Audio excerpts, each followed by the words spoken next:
France, de Saint-Alfred. Ça me fait rire ce nom-là, Saint-Alfred. C'est Alfred qui? Alfred, y a ça dans la Bible, quelque chose? Alfred, ça vient d'où? J'ai un feeling qu'il est chum avec le capitaine Liner. Je sais pas, dans ma tête, ça fait ça. Aucune idée. Je sais pas c'est où Saint-Alfred. J'ai un feeling que c'est en Gaspésie. Je sais pas plus.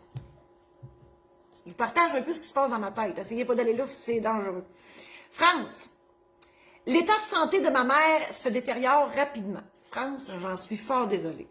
La semaine dernière, lors d'une rencontre par hasard avec un notaire de mes amis, il a échappé une formule qui parlait d'homologation et d'un mandat de protection. Je n'ai pas osé lui demander ce que c'était et je le regrette. Pouvez-vous m'éclairer? Effectivement, mandat de protection, moi je l'appelle encore mandat d'inaptitude ou en cas d'inaptitude parce que je trouve que mandat de protection, ça ne dit rien. Mais le nouveau terme, c'est ça.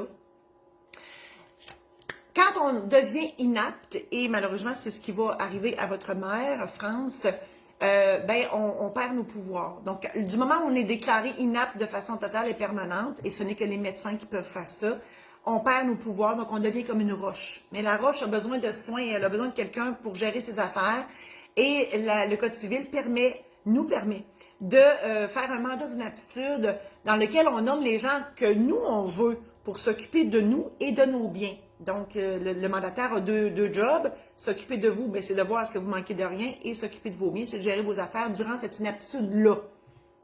Le mandat notarié ou le mandat vendu en librairie devront tous les deux être homologués par la Cour parce que donner un mandat à quelqu'un d'autre de faire tout ce que nous, on pouvait faire, c'est trop grave. Le législateur a décidé que ça prenait un juge dans le décor et donc on doit faire homologuer ce bien-là, qu'est-ce que je raconte? Ce mandat-là par la Cour. Et là, ça nous prend la recherche de mandat à la Chambre des notaires du Québec et au barreau du Québec pour démontrer que oui, la personne elle est réellement inapte.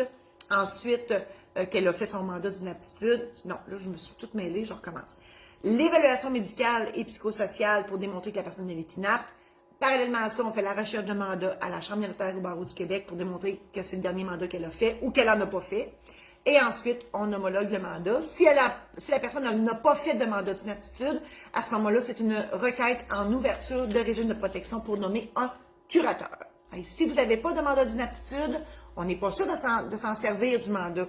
Mais si vous n'en avez pas, puis que ça arrive, puis ça peut arriver par accident, hein, dans une inaptitude, on pense à l'Alzheimer, mais ça peut arriver par un accident, puis que du jour au lendemain, bang, vous êtes parti, c'est pas le fun.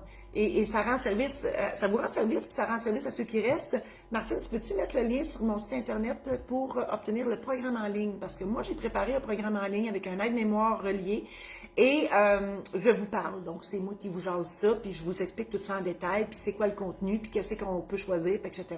Donc, je vous présente tout ça, puis ça vous facilite la tâche pour vous faire une tête avant d'aller rencontrer le notaire pour faire votre mandat d'inaptitude. J'ai préparé des aides-mémoires sur le site de la maison d'édition Saint-Laurent.com. Un aide-mémoire pour vous aider à préparer votre testament. Programme en ligne aussi, tu mets le lien aussi. Hey, Martine, elle ne fournit pas matin, mais elle vous dans le tout.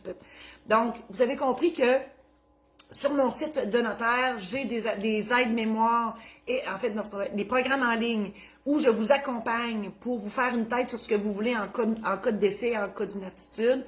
Et sur la maison d'édition, il y a juste les aides-mémoires si vous voulez avoir juste le guide écrit, papier ou numérique pour vous aider à vous préparer avant d'aller voir le notaire. Voilà.